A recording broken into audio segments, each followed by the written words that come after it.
Woo doggy. Holy shit. WrestleMania 36 is in the books. What's up, everybody? It is your boy, Hardest Part of the Ring, back at ya with another apron bump, and by golly, what a weekend. WrestleMania wrapped up night 2 last night, and man, I have thoughts. I have many thoughts about this show, which is why I am recording a podcast. But all in all, if you want me to just wrap it up in a bow, WrestleMania was pretty good. Considering, the circumstances that WWE was put in, some say they shouldn't have even had this show at all. Some say it should have been postponed. While I don't necessarily disagree with that, I think, they wanted to go through with this show, and I think given the assets that they had, given the constraints that were put on them, I think they absolutely did almost as good as they could have. There's a few things I tweak here and there, but we'll go ahead and get into that. But all in all, I was pleasantly surprised with the show. In general, lots of highs, good amount of lows too. But overall, they did what they could do in the performance center with no audience, limited staff. Being able to pull off a WrestleMania is pretty much impossible, but what they did was not too bad. I was kind of expecting more as far as like a set initially. It kind of, not only the set, but just the atmosphere and everything pretty much felt the same that it did on the Raws and SmackDowns that they've done in these empty arenas. They really didn't tweak much at all. I think the commentating sounded a bit different. Maybe it's just me. It sounded a little more like, I'm not an audio engineer by any means, but it sounded like it was like kind of not muffled, but it was kind of like buffered so that you didn't hear the commentators echoing like in the match. You know what I mean? Like the wrestlers could hear them. When I was watching Raws and SmackDowns leading up to the show, it was like you almost heard the commentators twice, but I think they like tweaked the audio a little bit to fix that. Which kind of made it sound like they were off-site, which is a little weird. But other than that, I didn't see really many tweaks. They added the WrestleMania sign on the left side of the screen if you're looking from the hard cam. Other than that, it was pretty much just a normal performance center set. But, that being said, it's like getting a high-end, robust, like, crew to, like, give you, like, an intricate, complex set is virtually impossible right now, with all the restrictions on how many people could be in a certain space at one time, and people that are, working, not working, it's pretty much impossible to get a crew to get that all set up. So I guess in that, when you look at it like that, I probably shouldn't have expected more, but who does? Who cares? But yeah, with that, might as well just get into it. Show opens up with the women's tag team title match. You have Alexa Bliss and Nikki Cross facing the Kabuki Warriors. One thing I will say is that these ladies in particular thrived in this environment because, you got to deal with that harsh silence, right? And it's up to the performers to kind of fill that silence. And, some of the matches were like very quiet. Like all you heard was the grunts from the moves, and that was it. And it was kind of awkward. But in this tag title match, you have the Kabuki Warriors just screeching in their corner. You have Nikki Cross being a crazy bitch in her corner. The noise was filled, or the arena was filled with noise during this entire match, which is good. It made it feel less, like I said, less harsh as far as the silence goes, and it made it feel less strange. Still strange nonetheless, but they did the best that they could with it. Overall, a pretty solid match to open the show. Better than I would have expected, honestly. You had one really cool spot where so Nikki Cross hit her spinning neck breaker on Asuka, and she was going for the pin, right? And then Kairi saves her with her insane elbow. And then later in the match, Asuka has Nikki Cross in the Asuka lock, but then Alexa Bliss saves her with the Twisted Bliss from the top rope. So it was that was kind of a cool little continuity, cohesion spots in there that made really cool storytelling in this match. But like I said, pretty good match here. Surprised to see new champs crowned. Alexa Bliss and Nikki Cross get the win. I was kind of digging the Kabuki Warriors and their whole deal and what they were doing. I mean, they're obviously talented singles performers, but as a team, I thought they were kicking ass, and they were finally making those women's tag belts mean something. But who knows? Who knows what Nikki and Alexa will do? Who knows how that'll unfold? Maybe we'll see Asuka and Kairi split up. Who knows? I think both of them, especially Asuka. I think Asuka is probably the most charismatic. I think she's definitely the most charismatic woman on the roster. Definitely one of the most charismatic overall. And I think she kind of flies under the radar. And I think people don't really think about that because she doesn't speak much English, but she doesn't need to, man. I mean, her character gets through just from her mannerisms, just from her body language, from her tone when she speaks. I mean, you understand who Asuka is, even though you don't understand a fucking word she's saying. But I love the Kabuki Warriors, and I hope that they see success in the future, whether it's a tag team or singles. But congrats to Cross and Bliss, 2-time women's tag team champions. Next match, Elias versus King Corbin. Before the match even begins, Elias attacks Corbin in the aisleway and hits him in the back with the guitar. That was pretty much the high point of the match. After that, the match kind of went flat after that. It was decent, but this didn't need to happen on WrestleMania, in my opinion. Elias gets the win eventually with a roll-up, holding the tights. Basically. So he's a babyface, but he's still kind of a shithead, which is fine. I think both these guys have potential. I just don't know if it's with each other. King Corbin, I'm starting to get a little fatigued with him. I just don't know if he's committing to the King gimmick, you know? I think a lot of Corbin is very, generic. He gets people to boo him, but he doesn't get people to tune in to see him lose. So people say Corbin's a great heel, and he's a better heel than a lot of people on the roster, but at the end of the day, man, I just can't muster up the effort to care about him. So I hope to see Corbin pivot a little bit as far as his character goes. He needs to either get more aggressive, or he needs to really commit to that King gimmick. Because right now he's just wearing a crown and a cape, and then he takes it off, and he's just regular Baron Corbin in a t-shirt. So Elias, I feel like there's a lot of untapped potential there, and I feel like he's being neutered right now.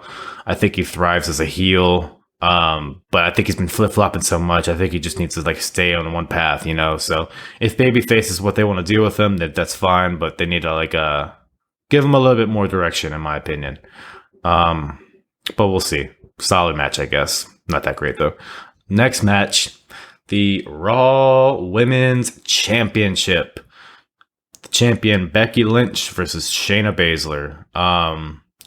First thing I noticed when Becky came out, she was visibly frustrated with the circumstances. Circumstances being that WrestleMania is in a empty performance center. Circumstances being that she is the third match on the card, just thrown in the middle. I feel like she always wants to be the main event, and I think that's a good mindset to have, but I think it kind of made this match suffer because she was noticeably frustrated, and I don't know if she worked as hard as she would have if this was the main event. So that's kind of annoying, but the match overall wasn't bad. I mean, it was hard hitting.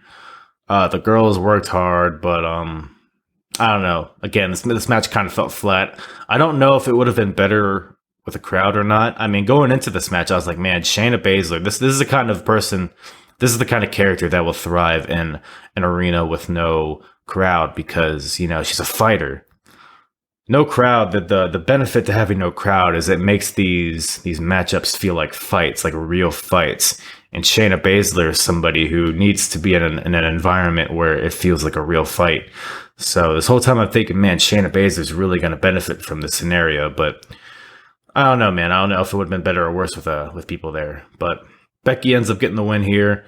The old sleeper into a roll up finish that we've seen time and time again. I think we just saw it semi recently with Shayna when she lost the NXT title to Kairi Sane. It was pretty much the exact same finish, but and that just kind of like solidified in my mind, like, I mean, how much better that Shayna and Kairi match was. You know what I mean? So it's like, I will say, I love the storytelling here in this Baszler and Lynch match, because the finish here was very similar to the finish last year with how Lynch pinned Ronda Rousey with a crucifix pin.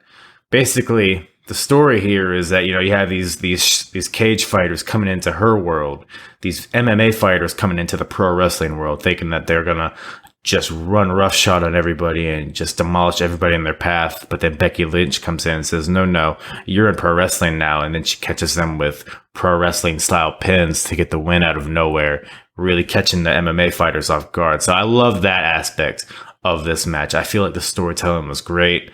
I can't say I'm not glad that we don't get another boring ass Shayna Baszler title reign, but strange that they dedicated Elimination Chamber to getting her over and then just kind of have her lose in like a 12-minute match or whatever.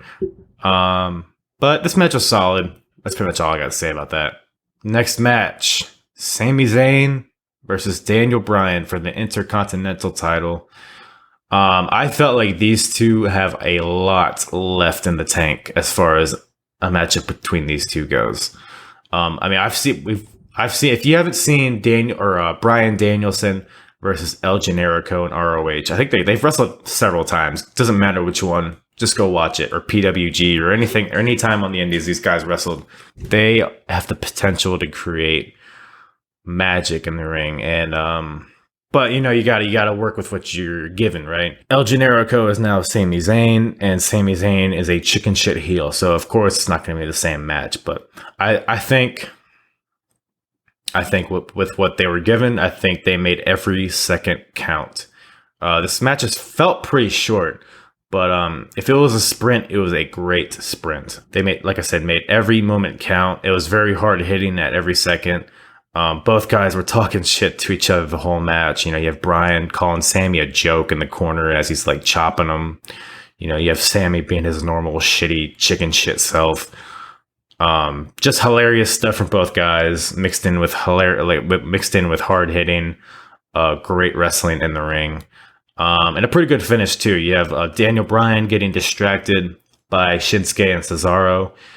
And then as he comes off the top rope for a drop kick, Sami Zayn catches him with a haluva kick in midair, which looked really good, and gives Sami the win. Sami retains the Intercontinental Championship, and I'm all for Sami holding this belt, man. I think it's long overdue for him to get a title reign, and if this is the circumstance that he needs to get it as a heel with his cronies in the background, then I'm still for it, because Sami fits that role perfectly. And he makes it his own, and like I said, he makes every second count when he's in there. So love what Sami Zayn's doing. Love what Daniel Bryan is doing. Hopefully, we get to see them fight again. Then after that, you have the triple threat ladder match for the SmackDown Tag Team titles. Right off the bat, I will say I am very frustrated that they did not even remotely explain why this is a singles match. I understand that Miz is hurt or he's sick or whatever, but dude, like, mention it. Allude to it once, please. Like, why are they being so weird and like fucking sketchy about it? Like, just say, hey, Miz is unable to compete, but the titles still are going to be defended in a singles match. Just say it. Say it once, and then let's get on with it. But why are they being so weird about it? They did this all throughout the show. I don't know. It made me like irrationally frustrated that they wouldn't say anything. But whatever. I'll try to get over it. Match itself was great. I mean, it was probably the second or third best match of the night. John Morrison versus Jimmy Uso versus Kofi Kingston. Ladder matches are weird with no crowd, man. I mean, it's like these guys are like killing themselves out there, and to the viewer, it's like, okay, nobody's watching this. Why are they doing it? But regardless, some really cool spots in this match. John Morrison walking the ropes to give Kofi a Spanish fly is probably my personal favorite. But yeah, just a lot of good shit from everybody all around. A lot of hard hitting, a lot of cool spots. One thing I will say about this match that you don't see in all ladder matches is that all three guys during the match were trying to climb the ladder and get the titles, which is a breath of fresh air for modern day ladder matches, man. Because normally you just see a lot of fucking trying to create towers and these weird contraptions with the ladders, and then jumping from one ladder to another ladder, and then doing a backflip onto another ladder to give a guy a Canadian destroyer off another ladder onto two ladders. Like, it's just a lot of nonsense nowadays. If you want to know what I'm talking about, go watch the Lucha Brothers versus Young Bucks ladder match from Double or Nothing or whatever AEW pay-per-view it was.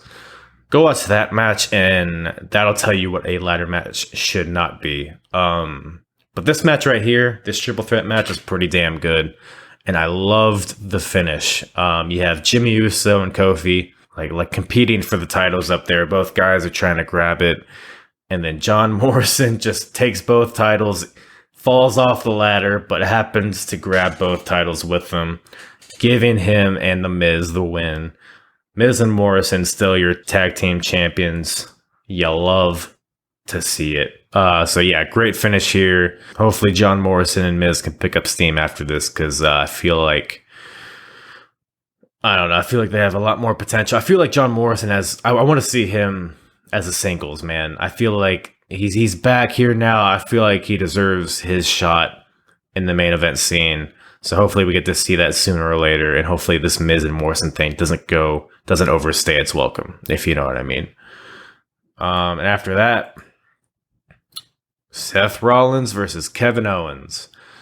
Another awesome match. Again, I'd put this, maybe second or third best on the show. The build to this match honestly surprised me. Initially I was like, man, Seth Rollins versus Kevin Owens. We've seen this match before. I know what they can do. I'm over it. I don't care. But turns out that when the dynamics are reversed, when Seth Rollins is heel and Kevin Owens is babyface, it just becomes so much more engaging to me, because Seth Rollins he thrives as a heel. He does his best work as a heel, at least on the mic he does. And the build to this match is great. They're fighting in their performance center where they both kind of started. Seth Rollins has a great WrestleMania record, whereas Kevin Owens has pretty much no WrestleMania records. So a lot of the build to this match is really good. And that really translated over to the match itself. As far as the silence in the arena goes, I think Seth utilized it better than pretty much anybody. This whole match is basically Seth getting over his character, getting over how shitty he was, getting over how egotistical he was, and really getting his Monday Night Messiah gimmick over.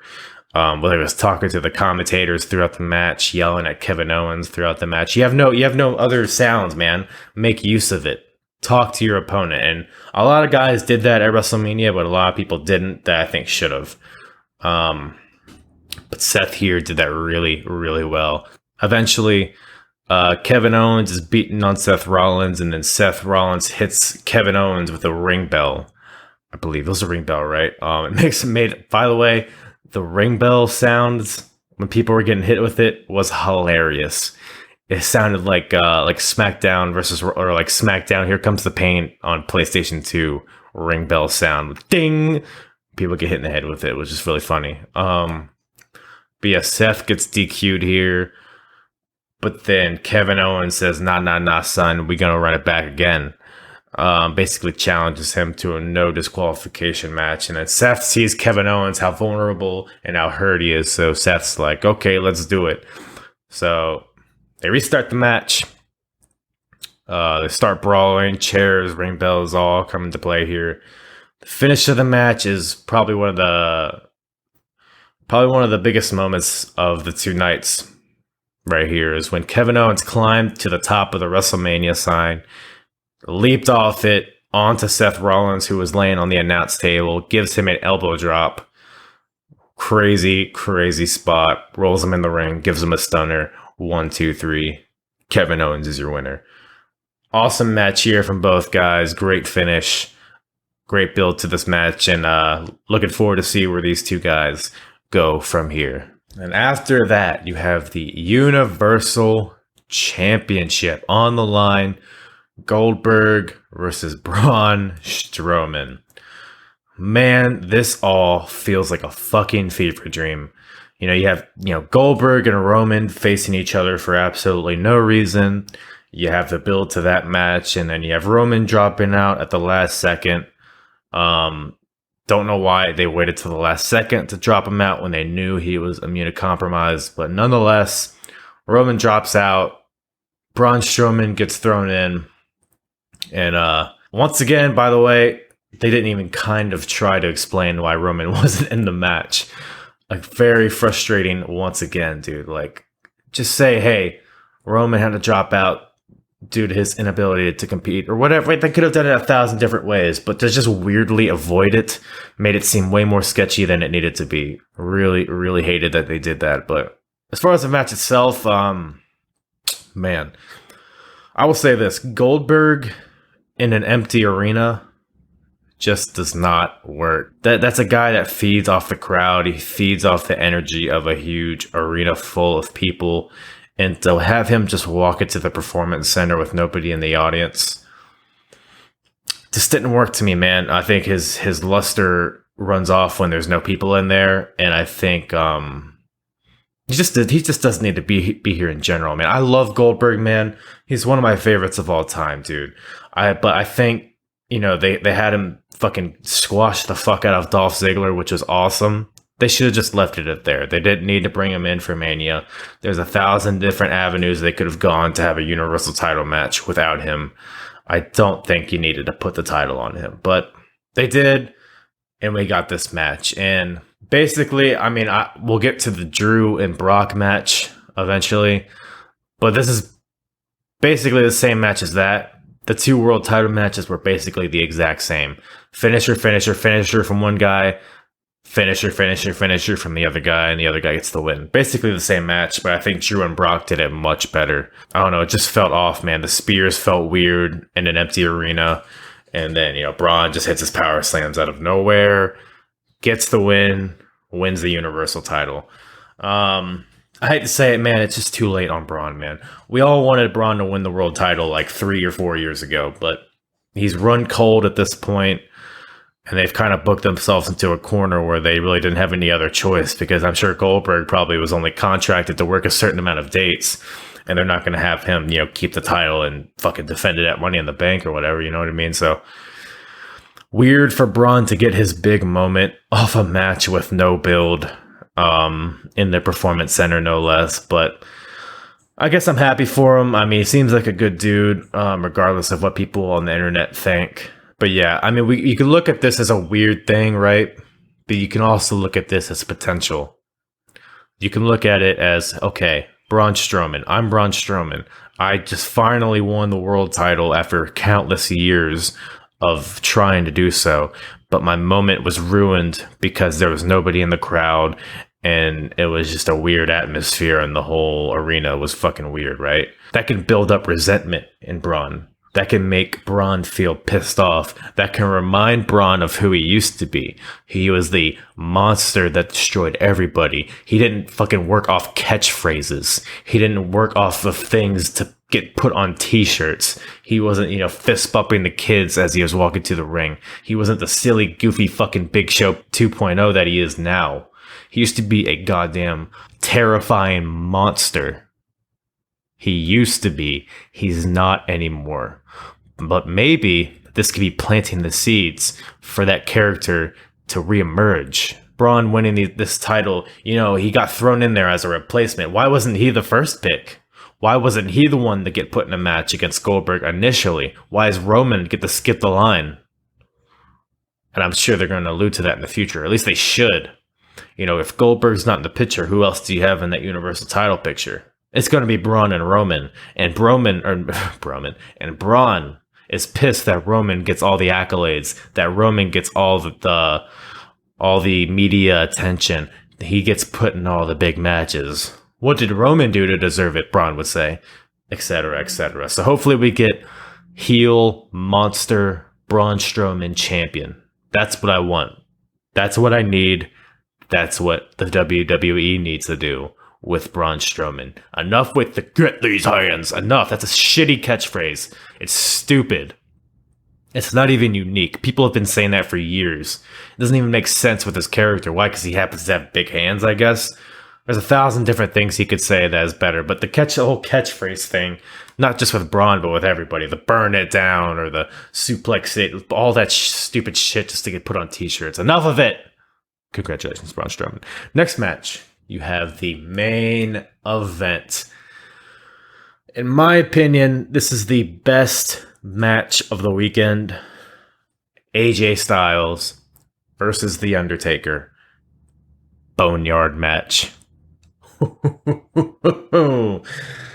Fucking amazing all around from start to finish. The build to this match was great in itself. Probably the best out of, arguably, maybe other than Randy and Edge. Probably the best build across all the matches on the show. And then the match itself, the execution of the match itself, phenomenal. This is exactly what this match needed to be. I mean, you have no audience in the crowd. The only like drawback from doing like a cinematic pre-filmed thing like this is that, you know, you have an audience in the crowd and they're getting like, fuck, we paid tickets to sit here live and we're watching a video anyways. But there's no audience now, so you might as well do shit like this, right? So, loved that they chose to go this route. It was so creative. It was silly in just the perfect way. But it did what it needed to do. Both guys looked great here, and everybody involved executed everything perfectly. AJ fucking main evented WrestleMania with The Undertaker. If you told me that like 10 years ago, I'd say you fucking tripping. But man, that is I think that's getting lost in a lot of this, but good shit. So basically, AJ comes out in a fucking hearse and he pops out of the casket, which is silly and hilarious. Taker rolls in on his bike. American Badass Undertaker is back. So they start fighting. Immediately, you have music in the background, which, by the way, probably could have been useful in the other matches inside the arena, but I digress. Music in the background is awesome. You know, they're fighting in the goddamn cemetery. Both these guys have really good looking working punches. I think it worked really well together. But in the beginning, you know, AJ's just getting his ass kicked, right? He's getting thrown into the car, thrown onto the hood of the car, going through the windshield. This match basically starts out with Undertaker just making AJ his bitch, right? You know, it's funny. AJ's getting beat up, and then Undertaker's like, "Yo, where you going, son?" Dude, the shit Undertaker was talking during this match is the greatest thing I've ever seen. There's no one more badass than the Undertaker. There was no one cooler than the Undertaker, man. Just where you going, boy? Where you going? Fucking walking after him as AJ's trying to crawl away. And he just fucking mounts him and he starts fucking punching him. Don't you ever talk. You know, he's fucking, don't you ever talk about my wife as he's punching him. Great shit. But then AJ finally gets the upper hand by getting like a handful of dirt and throwing it in Undertaker's eyes and then just fucking kicking him right in the undead penis. Starts working him towards the grave. AJ's goal here is to bury the Undertaker, right? But then Undertaker reverses and punches AJ in the grave. However, cue Western music. OC shows up. Fucking the Dark Order shows up. But don't worry about it. Undertaker shits on all the druids. But then as he's beating up all the fucking cloaked motherfuckers. But as he's, you know, after he shits on all the druids, Carl Anderson and Luke Gallows attack Undertaker from behind. They start really beating down on the Undertaker. They got him on the ground. And next is probably the main takeaway. of the entire weekend, in my opinion. And that is that Carl Anderson doesn't know what a shovel is. Luke Gallows tells Carl to grab the shovel, and Carl grabs a stick. Not a shovel, no spade. Carl Anderson grabs a stick. So I think the main takeaway here is that Carl Anderson has just been digging holes very slowly his entire life, which is, I think, is very unfortunate, and it sounds like a tremendous waste of time on Carl's part. But other than that, I guess the stick worked. They start beating down on the Undertaker with it, but the Undertaker counters, beats Carl and Luke with the stick, and then Luke and Carl are on the ground. Undertaker's about to keep wailing on him. And then AJ comes from behind and hits Undertaker in the back of the head with a fucking headstone. Taker's down. Taker's hurt. By God. The pacing of this match is great, dude. Like, Undertaker would get knocked down, and then they would really like let it breathe. They would add in the dialogue when it needed to be added. They both did great with it. But yeah, the overall feel of this match is just great, and everything they did. Undertaker gets up, AJ spears him through a fence, and it's at this point where you're basically establishing that Undertaker, man, does he have it anymore? Has he lost it? Is he no longer the dead man anymore? Undertaker flips AJ off, but AJ, keeps pounding on him, pulls him to the grave, puts Undertaker in the grave with an actual shovel, not a stick. AJ actually finds a shovel with a little metal deal on the end of it, hits Undertaker with it, knocks him into the grave, and then says he quotes Will Ferrell from Step Brothers with "I'm gonna bury you." So AJ gets onto the conveniently placed tractor with dirt in it, fires it up, and then probably my biggest pop of the whole weekend, Undertaker just appears right behind him. I don't know why I didn't expect that, but that made me howl with laughter when he did that. So Undertaker starts beating on AJ, fucking throws him off the tractor. AJ he runs away, man. He finds this conveniently placed ladder, climbs the ladder onto the metal roof of the house that was there. Undertaker follows them. They're both up there on the roof. AJ tries to run away, but then Undertaker summons fire from the roof, throws his hands up, and then fire explodes. And then AJ, he panics. He doesn't know what to do. There's Undertaker on one side. There's fire on one side. What do I do? What do I do? And then the OC comes in. The OC comes into the picture. They try to help, but to no avail. Luke gets thrown off the roof. Carl gets tombstoned. Then Undertaker goes, "It's just you and me now, AJ." So fucking badass. Undertaker basically grabs AJ by the neck, choke slams him off the roof through a set of wooden pallets. Oof. I don't know how they did that. I don't know what precautions they made, but there's no way that didn't hurt at least a lot. You know what I mean? So AJ's dead. Undertaker's yelling at him, "Hey, what's my wife's name? Why don't you tell me how old I am, huh? Stay with me, boy. Stay with me. We just getting started."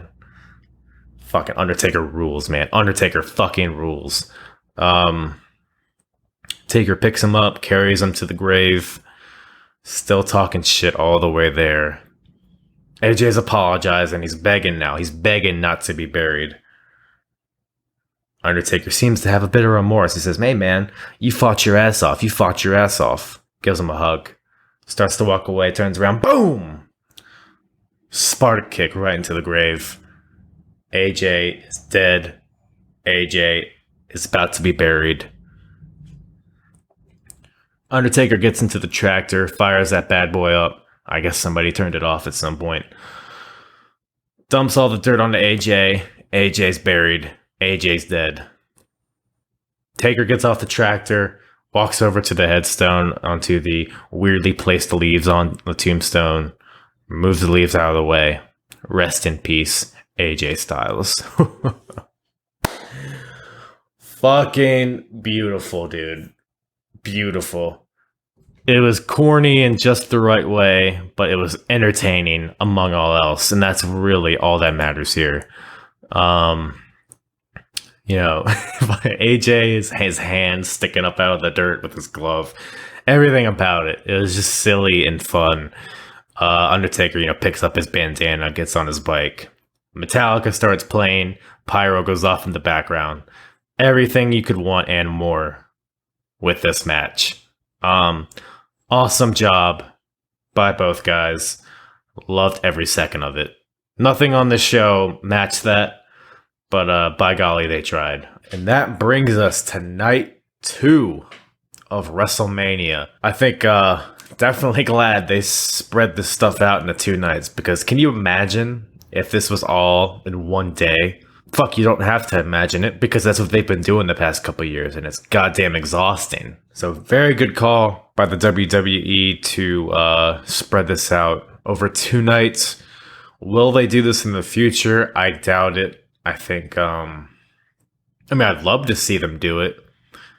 But I don't know, man. I think if they have a huge arena, they're just gonna fucking have everything done in one day, in my opinion. I think they're stuck in that way, and I think I don't think anything's gonna make them change how they do things. So, regardless, though, this year was 2 nights, and I loved it. As far as night 2 goes, first match: Charlotte Flair versus Rhea Ripley for the NXT Women's Championship. This is probably one of my favorite matches, definitely of the night, of the whole weekend. Really, it was a very good match between these two, to be expected. I think their styles really complemented each other. Charlotte spent most of the match working the leg of Rhea, which is a good call, because that's really her strength, and that's really where she finds all her power and all of her explosiveness. And not to mention the figure 4 leg lock by Charlotte Flair, which ultimately got the win for her in this match. Charlotte Flair makes Rhea Ripley tap out to the figure 4 leg lock. Your new women's champion, Charlotte Flair. Wow. I did not expect that. Rhea Ripley has probably been the hottest superstar on the whole entire WWE roster lately. With like her War Games win and the Survivor Series win, the title win, the title defenses. She was on a roll, and it seemed like there was really big things in her future. And I don't know, man. On one hand, it's like, okay, Charlotte's NXT champion now. I guess she's pretty much a part of NXT at this point. So it's going to give a lot of up-and-coming wrestlers in NXT a rub by getting their chance to go one-on-one with her. And it makes that ladder match for the number 1 contendership in NXT all the more important. But it's really weird to see them just kind of... It's not like Rhea was buried or anything. I mean, people are allowed to lose and can still look strong. But I really thought there's going to be a long title run for Rhea. But Charlotte wins here. New champion. We'll see where it goes from there. I no doubt Rhea's going to bounce back from it. And I'm interested to see how Charlotte in NXT is going to unfold. I'm glad to see it, though, because she's pretty much fucking done everything on Raw and SmackDown at this point already. So put her back at NXT and see what new matchups lie ahead for her. Love it. Next match, Aleister Black versus Bobby Lashley. So I tweeted when this match started. I was like, man, maybe by the end of the match, I'll understand why these guys are fighting. And the result is, no, I do not understand why these guys are fighting. I talked earlier how they didn't mention why Miz was out of the match. They didn't mention why Roman was out of his match. They didn't even remotely try to conjure up a story between these two guys. Like, come on, man. Really? Try. Fucking try. Do something. Give me a reason to care about this. It was a good match, dude. I mean, both these guys, I think these guys worked pretty well with each other. People forget that Lashley was a MMA star, MMA fighter. Pair that with Aleister Black's kickboxing background. I think the styles worked really well together. And it was a pretty good match. Aleister Black ends up getting the win here with a black mask. So the end of this match, Lashley's going for the Dominator. Lana gets up on the ring apron, yells at Lashley, no, spear, spear, spear. Why? Who knows? But Lashley drops Black. She's like, yeah, I got you, baby. I'll do that. Or however he talks. Lashley gears up to give Aleister Black the spear. Runs in, gets caught with Black Mass. Knocked out. 1, 2, 3. That's it. I like the finish. And it seems like this match is pretty much set to lay the groundwork for a eventual breakup between Lashley and Lana. Seems like that was literally the only reason this match took place, and it could have happened last week on Raw, but whatever. Aleister Black gets the win here. Glad to see him win. Hopefully, man, can you imagine? I mean, spoiler alert, Drew McIntyre won the title later in the show, but can you imagine Aleister Black and Drew McIntyre for the WWE title? Sign me the fuck up. Hopefully, Aleister Black keeps that momentum going, is basically what I'm saying here. Next match, the match a lot of people probably tuned in to see was Dolph Ziggler versus Otis. Hell yeah, dude. Actually, another really solid match. I'm surprised. Wasn't too long. It was just what it needed to be. So towards the end of the match, Otis is kind of getting the upper hand here. He's about to go for the Caterpillar. And then Sonya Deville gets up on the ring apron, distracts Otis. Dolph gets up, gets behind Otis, and kicks him right in the fucking dick. Right from behind. That was a stiff looking low blow, by the way. Really brutal looking. But basically, Otis is down. Dolph is down because he's exhausted and he's beat up. And as Dolph is crawling for the pinfall, Mandy Rose's music hits. Mandy Rose storms to the ring, slaps Sonya Deville. Fire and Desire no more. Mandy and Sonya get into it. Mandy dispatches of Sonya. Mandy then gets into the ring. Low blows Dolph Ziggler. Dolph is down. Dolph is down. Otis hits the Caterpillar. Hits the elbow drop. 1, 2, 3. Otis is your winner. Otis not only gets the win, but gets Mandy Rose as well. This is just how the story had to end. Otis and Mandy giving a little smooch action at the end. Good stuff, man. Good stuff. I love Otis. One of the most entertaining characters that they have right now. And Dolph Ziggler finally got his singles match at WrestleMania. So everybody wins here, do they not? Do they not? Good stuff. Good stuff. Then after that, boy, oh boy. Edge versus Randy Orton. Last man standing. This is a match that I think a lot of people were looking forward to the most on this card, really. The build to this match was great. I think it had the best build out of any other match on the card. Edge's first singles match on his return, facing Randy Orton. These guys have always had really good chemistry, when it comes to like Randy Orton and Edge, you can't really name a lot of good Randy Orton matches. And also, there aren't that many good Edge matches either. But for whatever reason, when these two get in the ring together, it's like always their chemistry is off the charts. But man, this match went at least 10 minutes too long. When you have a long match like this, especially like a brawl outside of the ring or some sort of hardcore gimmicky kind of match, you want to have like these mile markers in the match, right? You want to have, they fight for whatever, 6 or 7 minutes, and then this big thing happens, and then they fight for 5 or 8 more minutes, and then, this big spot happens, and then so on and so on. You want to have kind of up and down, these big moments that draw the viewer in to keep them interested. But this match just felt like a lot of repetitive shit. Just no highs, no lows, just kind of straight line throughout the match. Just punch, punch, punch, punch, punch, punch. Give a little, throw you against this wall, throw you against this wall, hit you with a chair, hit you with a pipe. And if that's the match they wanted, I get it. It's realistic and that's what it had to be, but it did not need to be 40 fucking minutes long, dude. Like, that was insane. Both these guys did good work, man. I'm not knocking on the performers, but this match was entirely too long, and I lost interest probably 20 minutes into it, and then gained it like when they were on top of the semi truck. But regardless, man, guys worked hard. That wasn't the issue, but they could have trimmed off a lot of time here. The end of this match is very good, though, I will say. Fighting on top of that semi-truck in the warehouse gave a sense of like danger. Just it was just like a cool backdrop to the end of their little story here. Edge, they're fighting on top of that semi-truck, and Edge gives Randy Orton a spear. Randy Orton gives Edge an RKO up there. And ultimately, this match ends with, by the way, last man standing matches in general drag on just because of the endless counting. The match flow has to stop so the rest can count.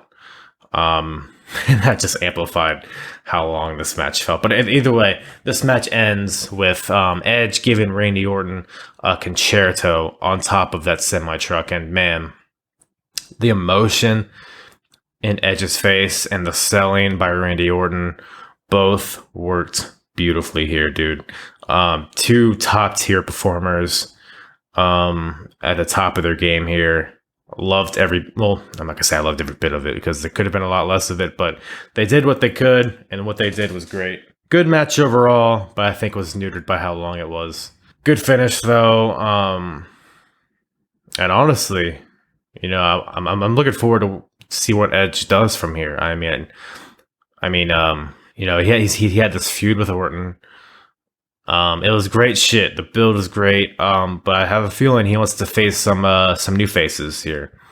Does he go for the WWE title? Does he face someone like Aleister Black? Does he face Seth Rollins? I mean, there's endless possibilities. So I'm really interested to see where Edge goes from here. And Orton, hopefully he doesn't lose. He seems to when he's into something, he performs very well, but there's a lot of times where he just doesn't give a shit and he kind of coasts through. So hopefully he doesn't move on to that, but I wouldn't mind. I wouldn't doubt he'll probably take some time off for sure after this, but who knows. Pretty good match overall, but like I said, too long. After that, you have the Raw tag team titles on the line. You have the Street Profits versus Austin Theory and Angel Garza. This is a match that belonged on Raw. It was fine. It was pretty short. It was pretty unnecessary. I don't know. As I said before, he had so much potential. You could have thrown Humberto and Ray in there with Garza, and I know Andrade got injured, but they could have had so much potential with all that Latino storyline they had going on. But for some reason, they just felt like the tag team titles needed to be defended against a makeshift team. So. It was what it was. It was a fine match for what it was, but it was very short and very unnecessary. Street Profits get the win, but who the fuck cares? I guess the highlight of that match was Bianca Belair coming out and attacking Zelina Vega, giving Montez and Bianca, the couple, a little WrestleMania moment. So that was pretty cool. I don't know if this is Bianca getting called up to Raw or what it is, but I wouldn't doubt it. She's done pretty much all she can on NXT at this point. So it would make sense for her to kind of get pulled up to the main roster, but we'll see. We'll see how that unfolds. After that, we have the 5-way women's match for the SmackDown women's title. Very good match, I would say. I've been saying for forever that the SmackDown women's division is probably one of the most underrated divisions in wrestling right now. You have a lot of good talent there. And Bayley's probably the best champion going right now as far as longevity goes, so other than maybe like Adam Cole or someone, but really good match here. Everybody kind of teams up on Tamina from the get-go. She's the wild card, she's the big beast, so you got to get her out immediately. She's the first one eliminated. Everyone hits their top rope finisher on her. That was a cool little spot. You had Bayley hit her elbow, then Sasha hit the frog splash, then Lacey hit the moonsault, and Naomi hit the springboard moonsault. That was a cool little spot there. I loved how they did that, eliminating Tamina. Then you have Naomi gets eliminated. Sasha gets eliminated by Lacey Evans, and that was a big spot in the match because the whole story of the match was, hey, can Sasha and Bayley coexist, and what's going to happen if it's just those two at the end? And then Lacey basically hits Sasha with the women's right, pins Sasha, and Bayley has the opportunity to stop it. But she opts to not do that and let Sasha get pinned because I guess she didn't want to confront that possibility of, what if her and Sasha are the final two. It was really reminiscent of the Elimination Chamber match. I believe it was 2005 at New Year's Revolution with when you had Triple H and Batista in there, both fighting for the world title. But at this point, Batista was still in Evolution, and they were all trying to defend Triple H and keep the title on him. But Batista was starting to progress into his own character and starting to gain momentum on his own as a single start in his own right. So the story of that match is basically like, man, is Batista gonna pull the trigger and take out Triple H? But I believe it was Randy Orton ended up RKOing Batista in that Elimination Chamber match, pinned Batista. Triple H had the opportunity to stop the pinfall, but he didn't. So it was a little, I don't know if that was like they were trying to call back to that match or not, or if it was just, linear thinking, but great storytelling there in my opinion. And then Sasha ends up coming back into the match at the end when it's just Lacey versus Bayley.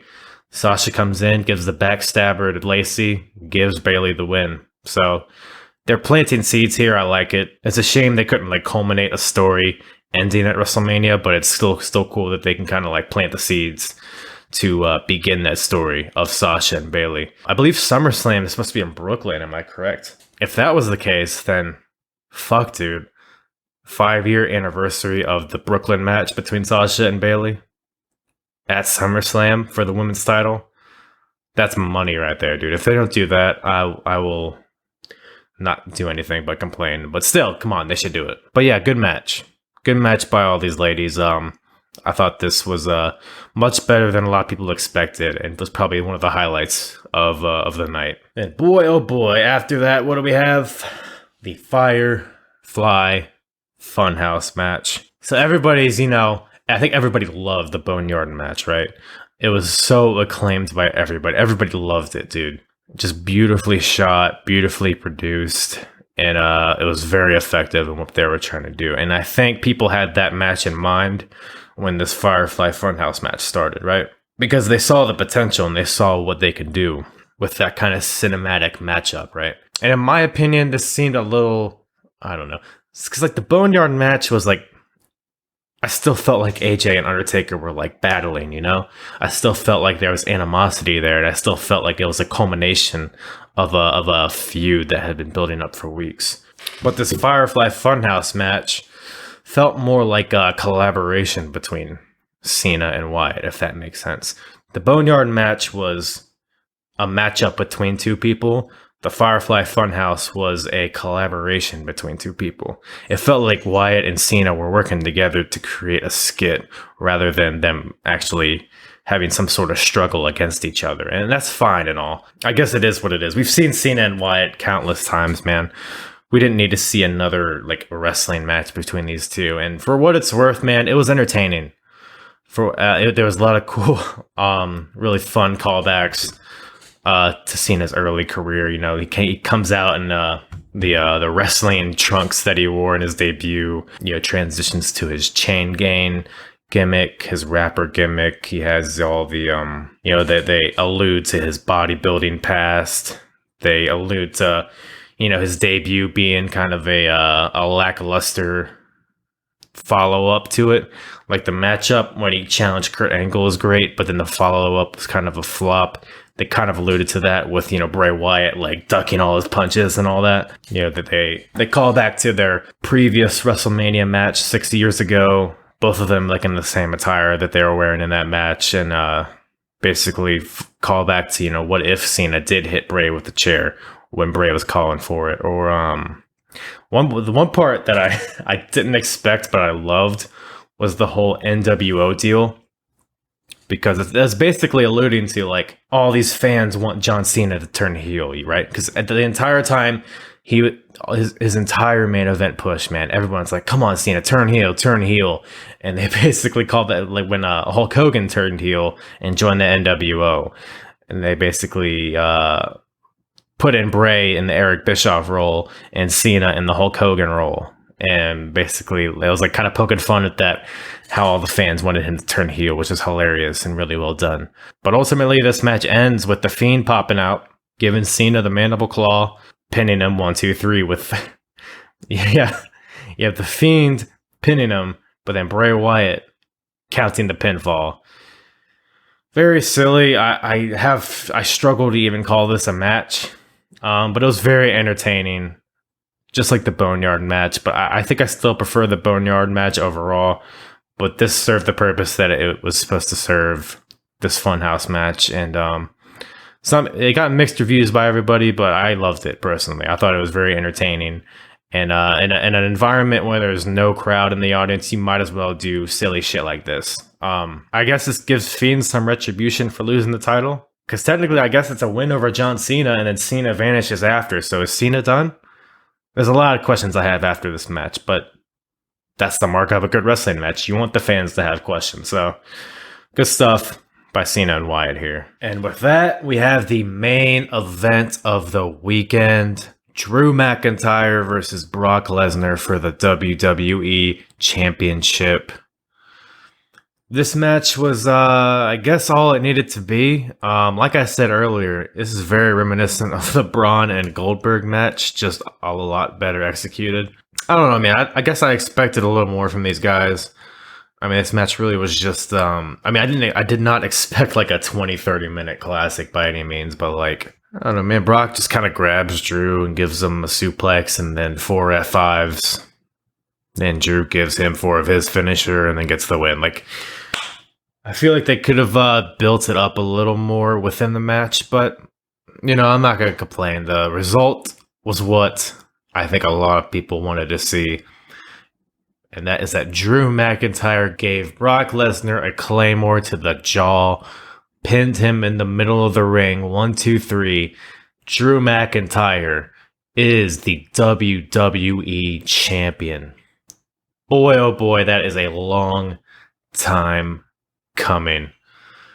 That man, dude. If you haven't seen the 24 special on Drew McIntyre, I suggest giving that a watch because that was very, very well produced doc by WWE and really gives you an insight onto the just how hard Drew worked to get back to this point, man. I mean, he was. I remember when he debuted initially, right?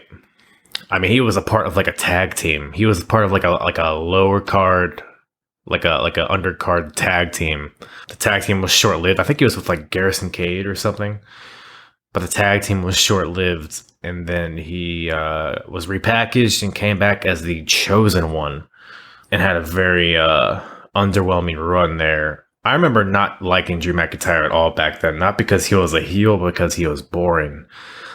He seemed like a very cookie cutter, you know, whatever, who gives a shit wrestler. And I think that translated into his run and how lackluster it was. He got fired eventually after a brief stint with 3MB, becoming a pretty much comedy act at that point. Came back, jacked, hairy, mean, and really started to resonate with the audience, most importantly. Winning the NXT title, moving up to Raw. And there was a long period. Once he was on the main roster, he was just like another nameless henchman in a series of factions. You know, he was with Dolph Ziggler, then he was with Dolph and Braun, then he was with Corbin and Lashley. And it was like, at what point does this motherfucker get to stand out on his own? Royal Rumble came, and that time came for Drew to stand on his own, and I fucking loved it. And I loved that Drew was able to culminate that win into a WWE title win here at WrestleMania in the main event against Brock Lesnar.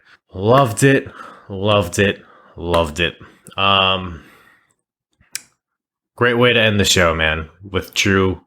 You know, he's pointing to the camera. He knows there's nobody in that arena physically, but he's basically saying that everyone's with him watching at home. So awesome shit. Glad Drew McIntyre got the win here, and great way to end the weekend.